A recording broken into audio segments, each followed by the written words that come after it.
सोबत शिवा इथे आलेली आहे आणि सोबतच शाल्व सुद्धा आलेला आहे. वा वा वा, शाल्व या या. कमाल दिसतोय तू आज सुद्धा मित्रा. Thank you so much. आणि कसं वाटतंय तुला या डहाणू फेस्टिवल मध्ये येऊन? मला खूप छान वाटतंय. एवढी सगळी लोक आहेत, त्यांचं सगळ्यांचं प्रेम आहे आणि खूप चांगला रिस्पॉन्स आहे आणि तुम्हाला मालिका सुद्धा खूप आवडतीये असं आम्हाला लक्षात आलंय. So thank you so much. मला तुम्हाला सगळ्यांना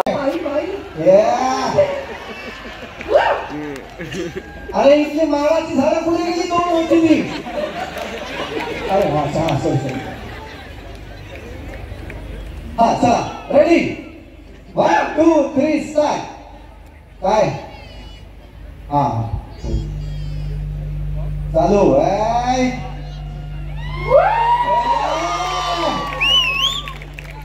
कमाल.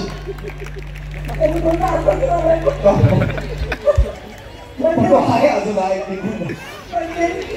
काय झालं तेव्हा तेव्हा काय झालं माहितीये, इकडनं हवा आली त्याच्यामुळे. हा चला पुढे काय